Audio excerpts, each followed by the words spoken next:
Alright, welcome to another video in the Ark Taming series, and we are excited to have finally found a max level Epanterias. And so we are on my Ragnarok server, and yeah, so we have one right there, and these guys are super dangerous. I have died to these guys before, and it's not fun. It's not. Yo, Jimmy Joe, you have a great night. Thanks again for the 5 gifted. Keep your head up. Everything's going to be fine. Don't let the make-believe get to you, man. It's my best advice to you on this one. Alright, so what we're going to do first on this creature... we're going to kill this aberrant raptor and get rid of him. And then we are going to learn what creatures can pick this dude up. What flyers. So the first one, obviously I don't think it's going to be Argentavis size. So the first thing I want to do is we're going to use my fire wyvern. We'll see if we can pick it up with a wyvern. And then we need to see what it does to us when it picks us up. Or when we pick it up, right? Like, what does it do? Like, I know this has a really strong bleed. Okay, so you can't pick it up with a wyvern. So we'll park the wyvern and then we'll try a Quetzal. Let's see here. Okay. Alright, so let's go try to pick it up with the Quetzal. Okay, so this actually hurts.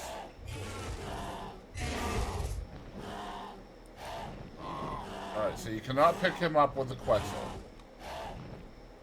And that dude hurts, for the record. So we might not be able to get him to a trap. My trap is kind of far away. But we're going to try it anyway.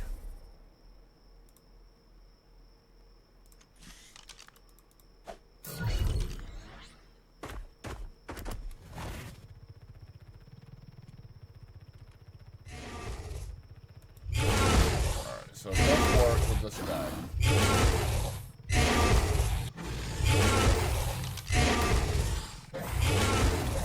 My base is kind of far away.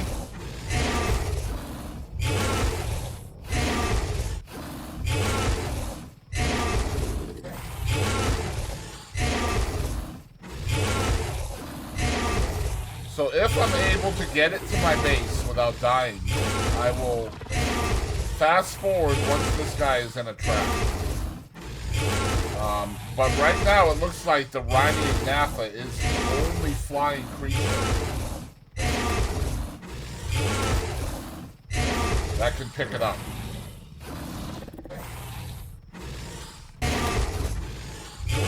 Alright, so here we are. We are coming into the base. We have about half health left in our Rhynian Napha. So we're going to drop him right into the trap. So.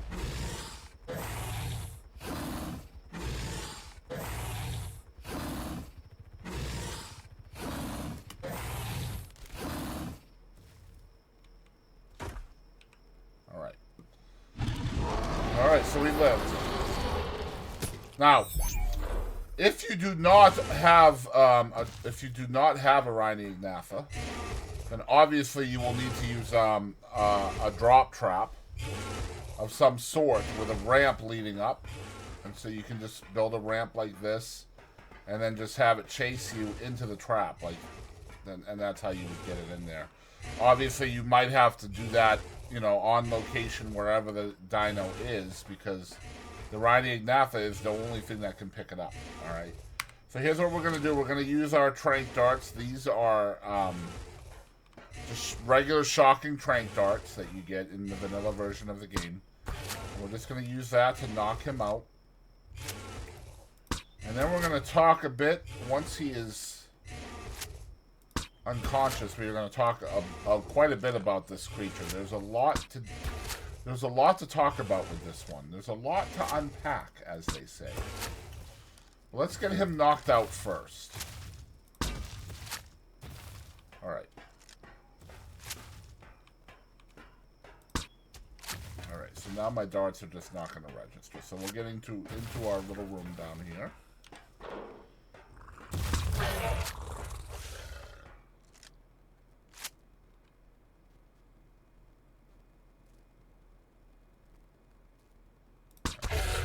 I just wanted to make sure that it was going down before I shot again. I didn't want to mess it up. But anyway, here is the Epanterias knocked out. And it looks like their torpor is a little bit quick. Not too quick, but it is a little bit quick. So what we're going to do is we're just going to end any chances of him waking up with that, okay? And then he wants 8 extraordinary kibble, which is the light blue. And that's in my hotbar.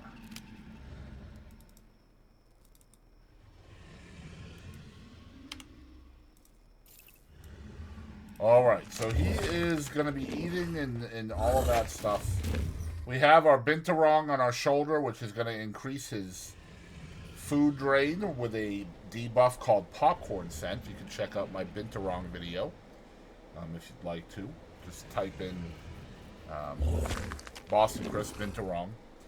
And let's talk about the Epanterias. This is a lot to talk about. There is a lot to this creature, alright? And then we will put a saddle on it, and I will show you guys a little bit of the creature. Now, first of all, it spawns naturally in the grasslands, the badlands, or the Eden Mountains on Genesis 2. Obviously, as you can see from us tranking it, it is a trank tame. And it is a large relative of the aloe, and it is slightly larger than the aloe. Now, aside from its sleeker build, the Epanterias is also a solo hunter, unlike its pack-hunting relative. Rather, this creature is one of the most clever, bloodthirsty, and frenzied predators seen on the Ark network. Using its impressive speed, it runs down prey and uses its powerful jaws to inflict severe bleeding, similar to other large predators like Phaseolasuchus, but not to the degree that one might expect. This bleeding and gouging method ruptures the tendons of targets, slowing them down but not fully inhibiting movement. While this doesn't seem like much danger, it will then often try to chase down prey if it flees or back off. Despite its size, the large predator is fairly fragile for its size class. In the latter, now this is really important, okay? In the latter, it may attempt to get the prey to chase it. However, this is exactly what it wants. If the target performs any extensive physical activity, like running or flying, the wounds left by its jaws suddenly tear open, dealing massive amounts of damage so long as the target moves, on top of the usual blood loss. While the standardized bleed damage can be mitigated through armor or resistance, this tearing and rupturing of musculature is internal, and as such cannot be reduced via armor or most other means. This makes the Epanterias excellent at controlling the movement and positioning of targets. Conversely, it also makes Epanterias pair very well with either creatures that do knockback or creatures like the Yudi, which can induce severe fear into the enemy. Yet, if it's solo and its back is up against the wall, it has one last trick up its sleeve I didn't expect itself capable of. If it needs a phenomenal boost of power to survive, the Epanterias are capable of riling themselves up into an incredible furor, gouging themselves and ripping out massive amounts of flesh to cause a huge adrenaline spike. No other creature truly sacrifices anything like this in nature, so it makes me wonder if the intelligence of Epanterias is on par with other creatures, like the Ark's Trudon or Mantis species. Regardless, this sudden source of severe inflicted trauma causes a massive spike in both damage output as well as movement speed for it, with them receiving a boost in both that is equivalent to the amount of self-harm they inflict upon themselves. After this adrenaline rush, their bodies begin to rush to recover from damage. That movement speed and strength bonus falls off immediately, and their hide weakens up immensely, causing them to take drastically increased damage for a short time, again equal to the amount of harm they inflicted on themselves. However, during this weakened amount of self-inflicted damage... However, during this weakened time, their body does seem to start rapidly healing somewhat comparatively to the amount of self-inflicted damage the Epanterias has done to itself. To anybody crazy enough to train it to push this flesh sacrifice ability to its limits and live a fast-paced, tactical life on the edge of battle, Epanterias will not disappoint. It's definitely not an ideal mount for the most casual survivor. So that is essentially its dossier. And now we are going to go build a saddle for it. So let's look at that. Again, this is the Ark Additional Creatures mod. The saddle is unlocked at level 85. And you need 200 fiber, 380 hide, and 50 metal ingot to make it. Alright, and I believe you make it right in your inventory, just like most modded creatures' saddles. Alright? So we're going to make one saddle. And then we're going to check the creature out.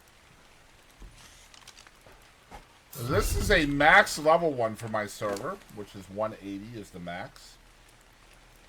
And this was a level 180. Wow, they move very strange.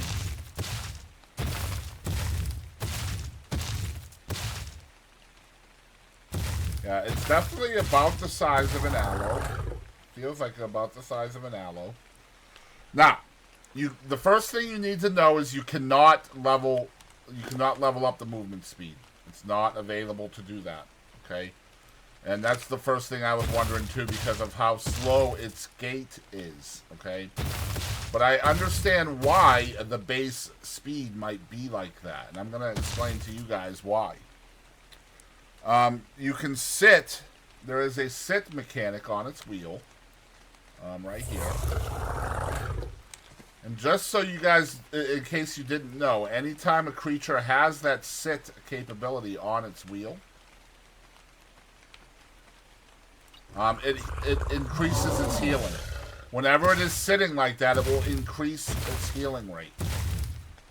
This also has something called a flesh sacrifice mechanic. And we're going to try to explain this mechanic the best I can. Now, the Epanterias itself, it will inflict 60 base damage to itself. Alright? So, in other words, when you bite on something, it will hurt itself too, I understand.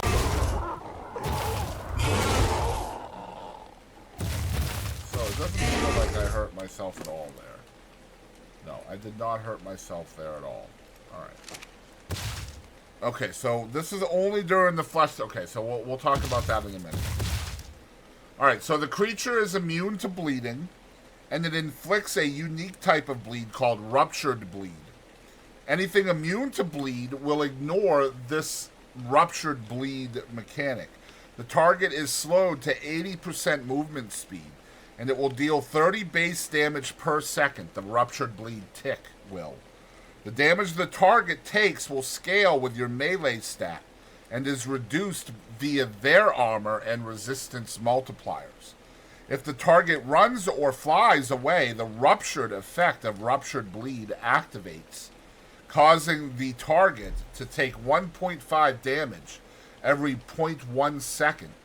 This also scales with melee, but also completely ignores any damage reduction values, always inflicting maximum damage even through ascendant armor.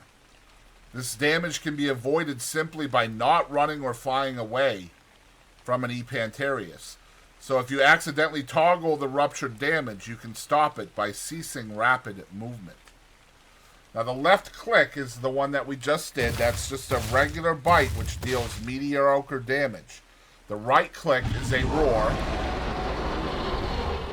And that roar is completely aesthetic. It does absolutely nothing. This creature also jumps with the spacebar. And it's a very long distance jump. Okay? And to toggle the flesh sacrifice mechanic, you toggle the C key. And this can only be done on land. So you hit the C key, and it rips out a piece of its own flesh. And now you can see that the speed is greatly increased. And now we are doing the ruptured bleed damage with our left click. And you can see that in my awesome slime. Now, when we did that to ourselves, we took our own damage. We took damage from it, all right? And when this buff is over, you can see in the upper right where it's 26 seconds to go. Once the buff is over, then we have a debuff. And I'm going to explain how the buff and the debuffs work, okay, with the creature. But I just kind of want to show you what happens when the debuff starts before I explain. So we have 3 seconds left of this, and then we will start slowing down. And now we have the debuff, which is called Worn Out. All right, let me get rid of it. It's called Worn Out, all right? The Worn Out is the debuff, which means, let me see here. You can see, you can't see the debuff. You can see it up there in the upper right. It's called Worn Out. But I'm going to explain what the Worn Out debuff is. Okay? Kind of see we're back to regular speed. Alright, so let me explain Flesh Sacrifice, Worn Out, Ruptured. I already explained Ruptured Bleed. Alright, so hitting C is how you enter the Flesh Sacrifice mechanic.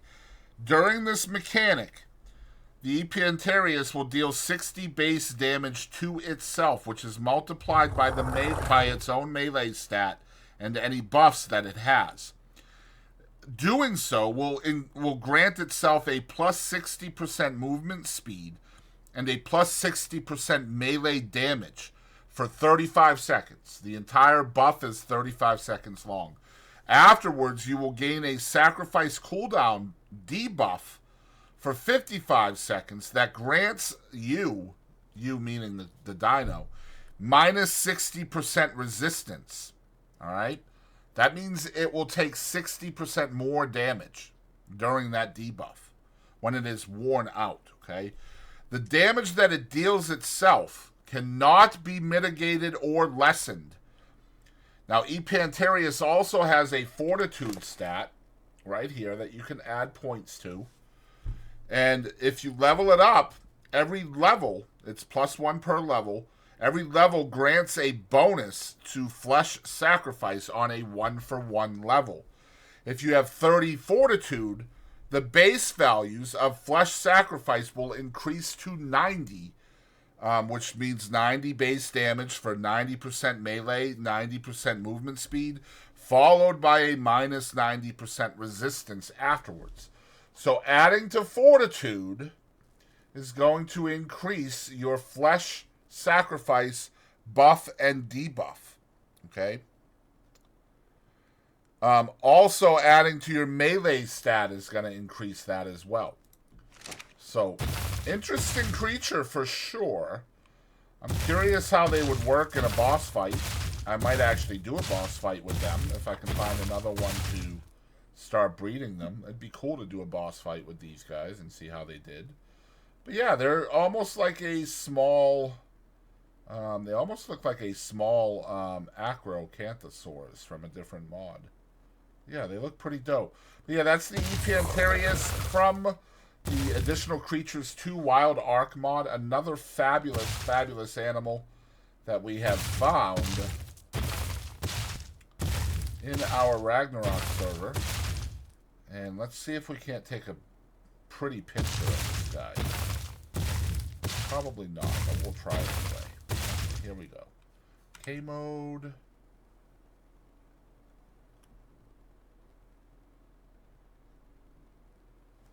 Right there will work.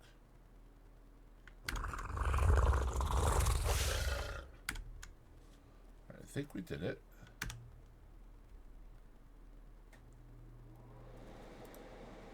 Yeah, I think we did it.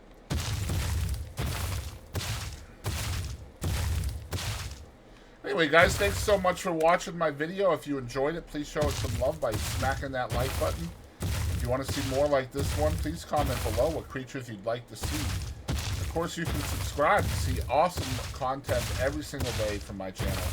Appreciate y'all watching, and I'll catch you down the road.